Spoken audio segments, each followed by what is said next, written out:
Les prophéties alarmantes du livre de l'Apocalypse se déroulent devant nous, révélant un avenir potentiellement sombre qui pourrait affecter toute l'humanité.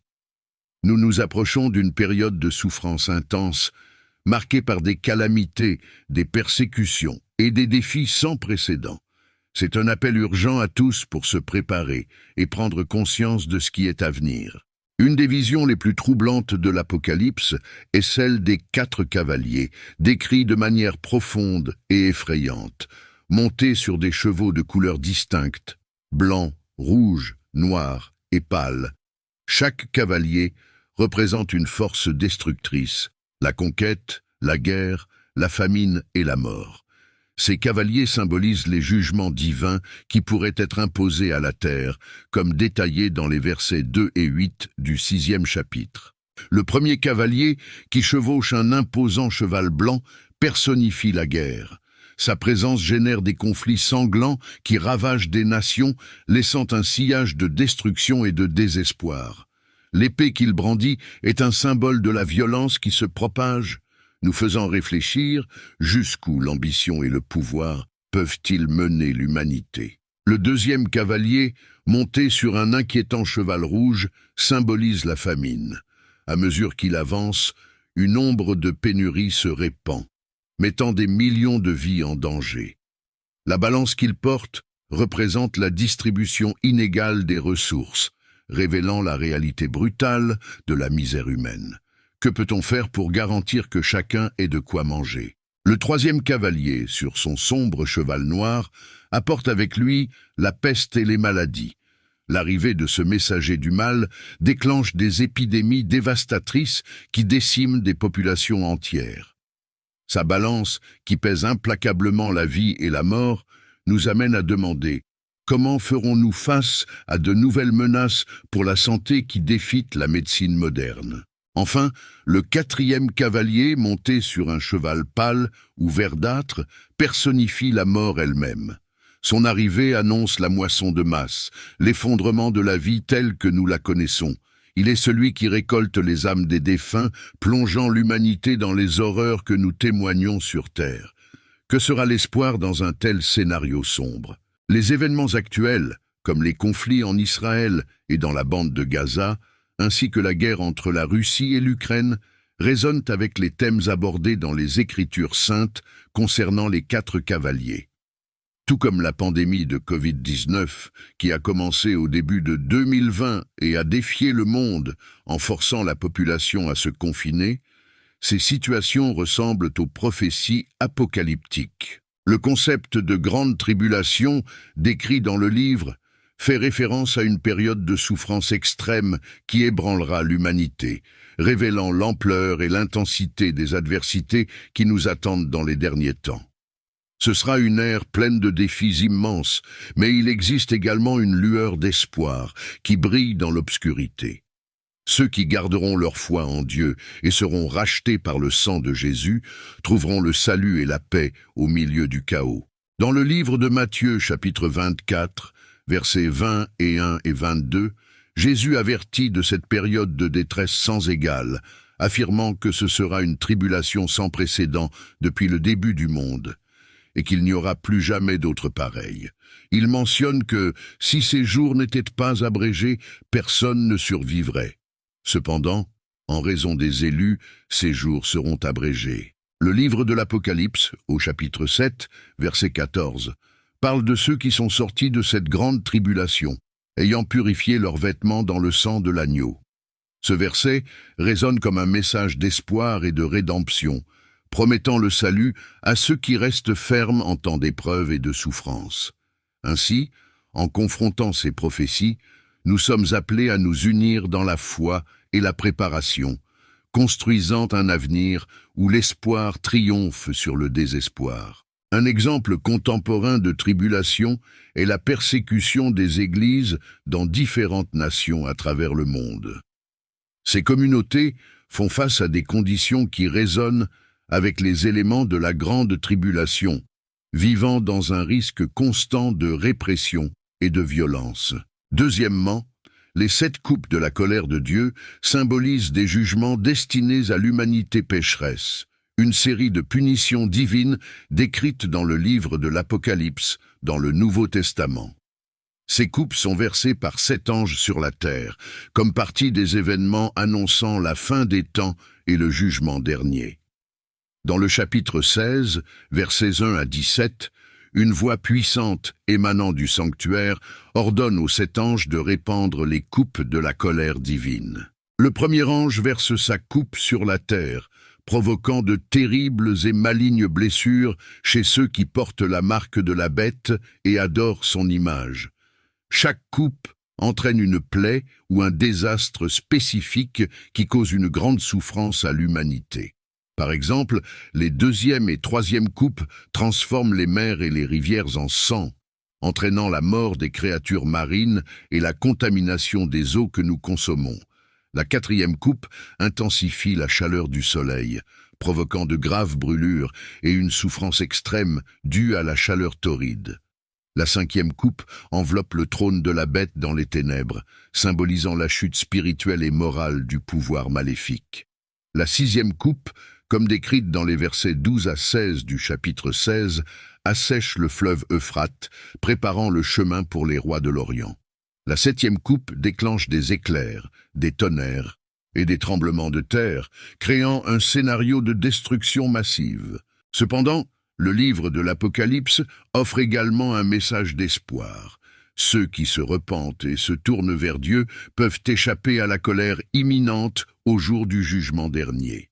De plus, la marque de la bête est un symbole de loyauté envers l'Antéchrist, représentant la condamnation éternelle. Dans le chapitre 13, versets 16 et 17, il est mentionné que tous, indépendamment de leur statut social, recevront une marque sur leur main droite ou sur leur front, sans laquelle ils ne pourront participer au commerce, devenant ainsi une forme de contrôle social oppressive. Dans le chapitre 14, versets 9 et 10, il est rapporté que ceux qui adorent la bête et reçoivent sa marque feront également face à des conséquences sévères. Ils boiront du vin de la colère de Dieu, qui est versé pur dans la coupe de sa colère, et seront tourmentés par le feu et le soufre, en présence des saints anges et de l'agneau. Ce verset souligne les conséquences spirituelles dévastatrices pour ceux qui choisissent de s'écarter du chemin de Dieu. La marque de la bête sert de fort rappel de l'importance de maintenir notre identité en Christ et de résister à toute forme d'idolâtrie. Enfin, la bête et le faux prophète sont des figures centrales dans l'Apocalypse, apparaissant comme des représentants du mal lors du jugement dernier.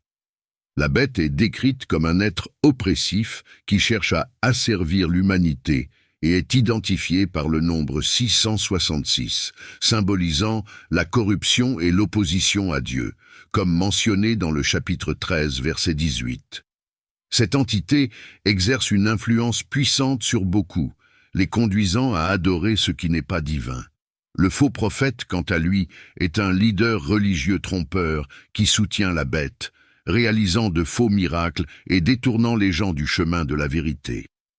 Dans Apocalypse, chapitre 19, verset 20, nous lisons que tant la bête que le faux prophète seront capturés et jetés vivants dans le lac de feu qui brûle de soufre, un destin symbolisant la défaite définitive des forces maléfiques. La bataille d'Armageddon, décrite dans les chapitres 16 et 19 du livre de l'Apocalypse, est un événement d'une grande importance symbolique et spirituelle, représentant le dernier affrontement entre le bien et le mal. Le nom Armageddon, provenant de l'hébreu Har Megiddo, signifie montagne de Megiddo, un lieu historiquement associé à des batailles. Dans les chapitres 19, versets 11 à 21, l'apôtre Jean visualise cette bataille. Dans celle-ci, Jésus-Christ est dépeint montant un cheval blanc, appelé fidèle et vrai, jugeant et combattant avec justice. Ses yeux sont comme des flammes de feu et il porte de nombreuses couronnes, symbolisant son autorité suprême. Le jugement dernier, tel que décrit dans l'Apocalypse, représente le moment où Dieu réalise le jugement définitif de toutes les âmes vivantes et décédées. Cet événement est chargé de symbolisme impressionnant, marquant une période de grande transformation liée au retour glorieux de Jésus-Christ. À son retour, il viendra avec pouvoir et gloire pour juger tous, vivants et morts. Pendant ce jugement, les gens seront séparés en fonction de leurs actions. Suivant des critères moraux et spirituels, les justes seront récompensés par la vie éternelle aux côtés de Dieu, tandis que les impies feront face à la condamnation. La résurrection des morts sera également un aspect crucial, où ceux qui sont partis reviendront à la vie pour faire face à ce jugement final. Après le jugement, il y aura le renouvellement du monde, où le ciel et la terre seront transformés, créant un nouveau ciel et une nouvelle terre, libres de mal et de corruption. À ce moment-là, le mal sera définitivement vaincu et Satan, avec ses forces, sera jugé et condamné à un châtiment éternel. La bête, les rois de la terre et leurs armées s'uniront pour combattre celui qui est monté sur le cheval et son armée. Cependant, la bête et le faux prophète seront capturés et jetés vivants dans le lac de feu qui brûle de soufre, tandis que les autres ennemis seront vaincus par l'épée qui sort de la bouche de celui qui est monté sur le cheval. La bataille d'Armageddon symbolise le climax de la lutte spirituelle entre le bien et le mal, où Jésus-Christ, en tant que roi des rois et seigneur des seigneurs, triomphe des forces du mal et établit son royaume éternel de justice et de paix. Un autre point à considérer est la résurrection des morts, telle que décrite dans les Saintes Écritures, qui devient le grand espoir pour tous ceux qui croient en Jésus. Il y aura un moment où les morts ressusciteront, et les sauvés vivront éternellement avec lui. Ceux qui reçoivent le salut ne doivent pas craindre la mort, car ils ont l'assurance qu'ils ressusciteront pour la vie éternelle. La Bible laisse clairement entendre que la résurrection n'est pas une métaphore, mais une réalité indéniable, soutenue par le fait que Jésus est ressuscité, démontrant que c'est le destin de tous ceux qui croient. Dans le livre de 1 Corinthes, chapitre 15, versets 20 et 1 et 22, l'apôtre Paul explique comment la mort est entrée dans le monde par le péché d'Adam, mais que la résurrection des morts est possible grâce à l'œuvre rédemptrice de Jésus-Christ. Il affirme que, tout comme la mort est venue par un homme, la résurrection vient aussi par un homme. Tous meurent en Adam, mais en Christ, tous seront vivifiés. Paul souligne que la mort est une conséquence du péché, tandis que la vie éternelle est un don divin pour ceux qui mettent leur foi en Jésus. La résurrection des morts se produira à la fin des temps, lorsque Jésus reviendra. Toutes les personnes qui ont déjà vécu ressusciteront et seront soumises au jugement de Dieu. Certains recevront un châtiment éternel, tandis que d'autres jouiront de la vie éternelle, selon leurs actions durant leur vie.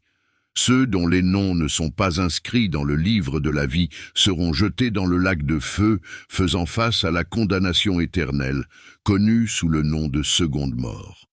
Lors de la résurrection, les sauvés habiteront éternellement avec Dieu, dans un état de pleine communion, où la mort n'existera plus. Le point suivant aborde la Nouvelle Jérusalem, décrite dans les chapitres 21 et 22.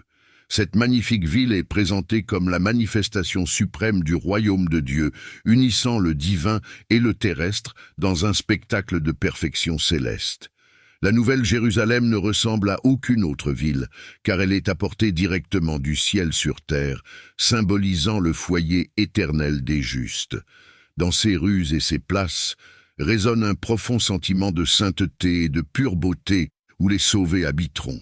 La grandeur de cette ville est mise en évidence par son design impressionnant, des murs colossaux de jaspe et des portes formées par d'énormes perles, représentant une entrée majestueuse vers un lieu de paix et de perfection. Au centre de la Nouvelle Jérusalem, il y a une place centrale où règne beauté et sérénité. Un fleuve de la vie, cristallin et pur, coule vigoureusement au cœur de la ville, bordé par des arbres de la vie qui s'étendent le long de ses rives. Ces arbres sont extraordinaires, produisant des fruits qui apportent guérison et vie éternelle. La ville ne dépend pas du soleil ou de la lune pour son éclairage, car la glorieuse lumière de Dieu la pénètre, avec l'agneau agissant comme la lampe qui ne s'éteint jamais. Ce détail souligne la nature divine de la Nouvelle Jérusalem, où la présence de Dieu remplace les besoins mondains par une illumination céleste qui ne s'éteint jamais. Les habitants de la Nouvelle Jérusalem sont ceux qui, rachetés et sauvés, jouissent du privilège de servir et d'adorer Dieu sans cesse, vivant en parfaite harmonie. Ils expérimentent un état de bénédiction continue, libre des douleurs typiques de l'existence terrestre.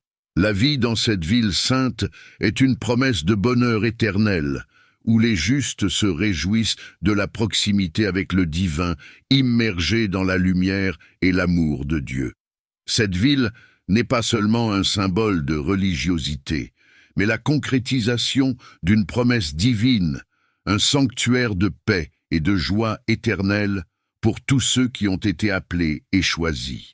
La vision présentée dans Apocalypse, chapitre 21, verset 2, évoque une image puissante de renouveau et d'espoir céleste.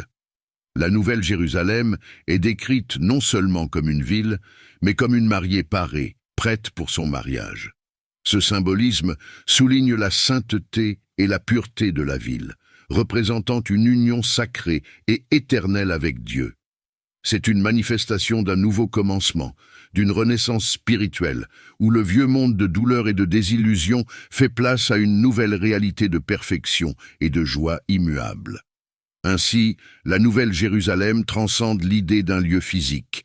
Elle représente la promesse d'une nouvelle réalité spirituelle, où l'humanité et le divin coexisteront harmonieusement. Pour ceux qui maintiennent leur foi et leur justice, cette ville symbolise le climax d'un parcours spirituel, un destin où ils pourront vivre en communion perpétuelle avec Dieu. La descente de la ville céleste, préparée par Dieu, symbolise le soin et la préparation divins pour accueillir ses fidèles comme un foyer éternel, libre de toute souffrance ou mal.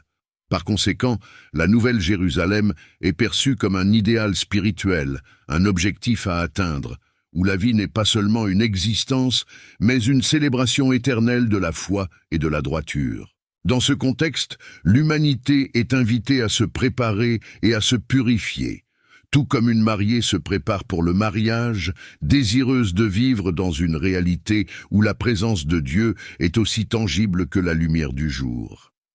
Cette vision offre réconfort et inspiration à tous ceux qui recherchent un sens et de l'espoir dans leur vie spirituelle, réaffirmant la promesse d'un avenir glorieux et éternel. Dans le livre de l'Apocalypse, en particulier dans les chapitres 11, versets 3 et 12, nous sommes présentés à deux figures énigmatiques et puissantes. Les deux témoins. Ces personnages sont décrits à l'aide d'une riche symbolique, étant identifiés comme deux oliviers et deux candélabres qui se tiennent devant le Dieu de la terre. Cette représentation symbolique parle de leurs racines profondes dans la tradition spirituelle et de la lumière qu'ils irradient au monde. Ils sont envoyés avec une mission critique de proclamer la vérité divine, agissant comme des messagers de justice dans la période qui précède la seconde venue de Jésus-Christ. Les pouvoirs de ces deux témoins sont extraordinaires et reflètent l'autorité et la sévérité des commandements qu'ils défendent. Pendant le temps de leur prophétie, qui dure 1260 jours, ils ont la capacité d'accomplir des miracles impressionnants, tels que transformer l'eau en sang et fermer les cieux pour qu'il ne pleuve pas. Ces actions ne sont pas de simples démonstrations de pouvoir, elles sont profondément symboliques, évoquant les plaies d'Égypte et le pouvoir prophétique d'Élie, renforçant leur rôle en tant qu'agent direct de la volonté divine. De plus, ils ont l'autorité d'apporter diverses plaies sur la terre chaque fois qu'ils le souhaitent, servant d'avertissement sévère pour ceux qui défient ou ignorent leur message. Les deux témoins, par conséquent, occupent une place centrale dans la théologie eschatologique de l'Apocalypse, agissant comme des catalyseurs des événements finaux des temps. Ils n'annoncent pas seulement l'imminence du jugement divin, mais réaffirment également la souveraineté de Dieu sur le monde, rappelant à tous l'urgence du repentir et la proximité du salut. Dans un contexte plus large, leurs actions et destins préparent le terrain pour la culmination du plan divin de rédemption, soulignant la gravité et l'urgence de l'appel au retour à Dieu. La narration sur les deux témoins dans l'Apocalypse est riche en drame et en signification symbolique, soulignant le pouvoir et la protection divine, même dans des moments de confrontation extrême. Selon le récit, ces figures possèdent non seulement des capacités miraculeuses, mais aussi une forme de défense surnaturelle. Si quelqu'un essaie de leur faire du mal, du feu sortira de leur bouche et consumera les agresseurs. Cette image puissante souligne l'inviolabilité de leur mission divine et sert d'avertissement sévère à ceux qui s'opposent au dessein de Dieu. Cependant, après avoir accompli leur mission prophétique, les deux témoins feront face à leur plus grande adversité. La bête qui surgit de l'abîme, un antagoniste crucial dans la théologie apocalyptique, les confrontera et les vaincra, entraînant leur mort. Cet événement marque un tournant tragique dans l'histoire, car les corps des deux témoins seront laissés exposés sur la place de la grande ville, symboliquement identifiée comme le lieu où Jésus a été crucifié. Pendant 3 jours et demi, leurs corps resteront en exposition, visibles par des personnes du monde entier, un spectacle qui sert à démoraliser les fidèles et à exalter les pouvoirs du mal. Cette exposition publique témoigne non seulement de la victoire apparente du mal sur le bien, mais prépare également le terrain pour le triomphe final de la justice divine. La narration apocalyptique traite souvent du thème de l'humiliation avant l'exaltation, et le destin des deux témoins ne fait pas exception. Après les 3 jours et demi, un événement extraordinaire se produit, réaffirmant la souveraineté et le pouvoir de Dieu sur tous les événements terrestres et célestes. L'histoire des deux témoins encapsule des thèmes centraux de l'Apocalypse, la lutte entre le bien et le mal, la persévérance de la foi face à l'adversité et la promesse de rédemption et de justice divine. Le climax de l'histoire des deux témoins est à la fois dramatique et triomphant. Après avoir été tués et leurs corps exposés publiquement, un événement miraculeux réaffirme le pouvoir suprême de Dieu contre toutes les attentes. Après 3 jours et demi, ils sont miraculeusement ramenés à la vie. Ce moment de résurrection revitalise non seulement les deux témoins, mais incite également la peur et l'admiration parmi tous ceux qui assistent à ce miracle. La tournure de leur sort est une manifestation tangible de la présence et de l'intervention divine, soulignant la promesse de vie au-delà de la mort et l'autorité de Dieu sur toutes les forces terrestres et spirituelles. Peu après leur résurrection, une voix puissante du ciel appelle les deux témoins dans une démonstration spectaculaire de gloire divine. Ils sont élevés aux cieux dans un nuage, avec leurs ennemis regardant, incapables d'intervenir. Cette ascension n'est pas seulement une évasion de la mort, mais un signe de validation et de victoire divine, concluant leur ministère terrestre avec un sceau d'autorité céleste. Ainsi, les deux témoins de l'Apocalypse servent de symboles prophétiques de la souveraineté de Dieu et de la réalité de la vie spirituelle qui transcende l'existence physique. Leur témoignage, bien que marqué par la persécution et le martyre, culmine dans une démonstration indiscutable que Dieu maintient le contrôle final sur la vie et la mort. Leur histoire est un rappel vivant et inspirant de l'appel à la repentance, ainsi que de la promesse de salut et de vie éternelle pour ceux qui demeurent fidèles, même face aux adversités les plus sévères. Le jugement dernier, tel que décrit dans le livre de l'Apocalypse, représente un des moments les plus significatifs et dramatiques de l'éschatologie chrétienne.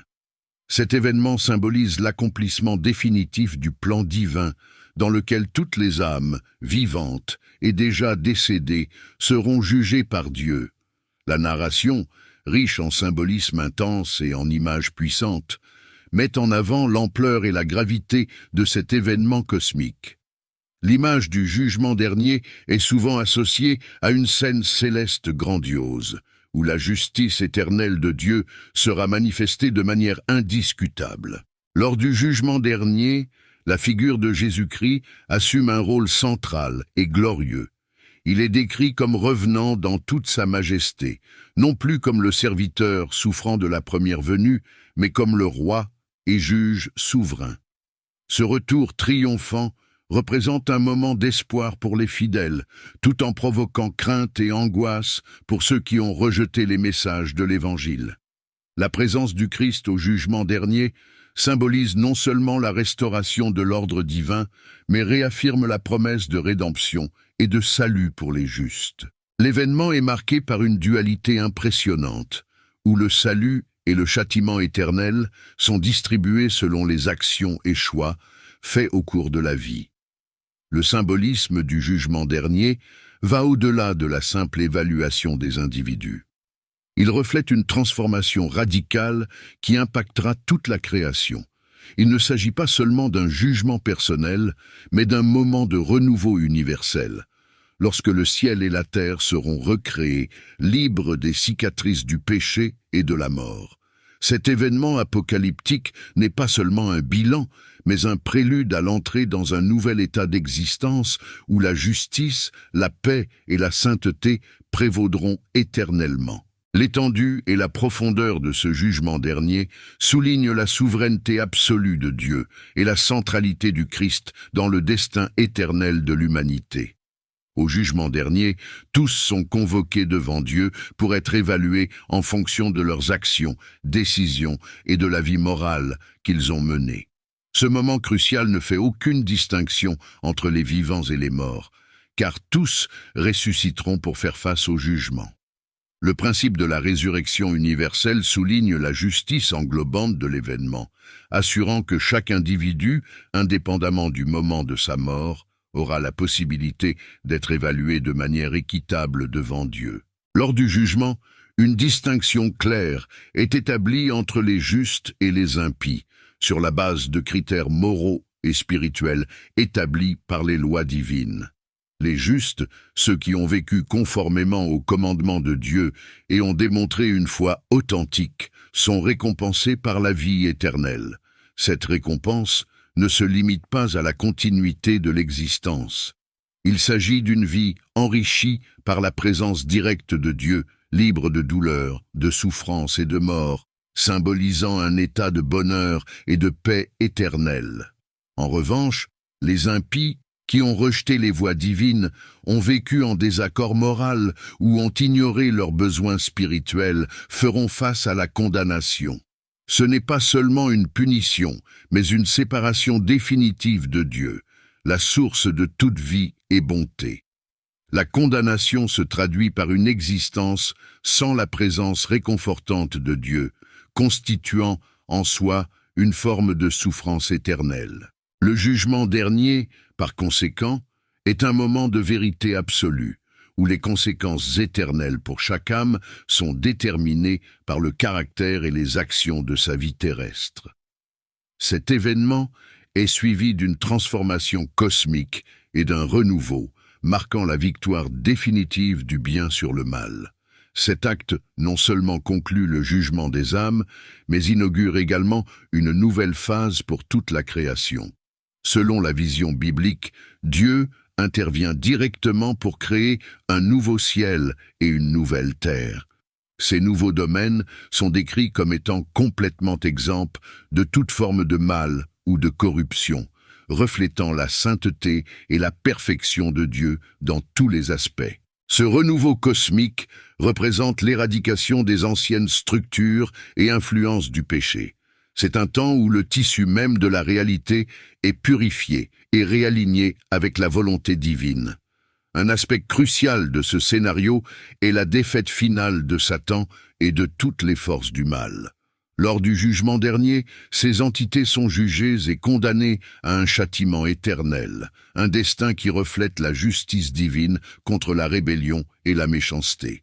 Cette condamnation n'est pas simplement symbolique, c'est une affirmation de la souveraineté et de la justice de Dieu, assurant que le mal n'aura plus de place, ni d'influence dans le nouveau monde qui est en train de se former. La promesse d'un nouveau ciel et d'une nouvelle terre offre une vision d'espoir et de rédemption. Dans ce nouvel environnement, les rachetés vivront en parfaite communion avec Dieu, sans la présence de douleur, de souffrance ou de mort. C'est une vision d'éternité où la vie est vécue dans sa plénitude et sa perfection, une récompense définitive pour ceux qui sont restés fidèles à Dieu à travers les défis et les épreuves de la vie terrestre. Ainsi, la nouvelle création n'est pas seulement un recommencement, mais la consommation d'un plan divin qui restaure toute la création à son état idéal d'harmonie et de sainteté. Si vous avez aimé cette vidéo, n'oubliez pas de vous abonner à la chaîne pour recevoir plus de contenu inspirant. Cliquez maintenant sur la vidéo qui apparaît sur votre écran pour continuer votre parcours d'apprentissage et de réflexion.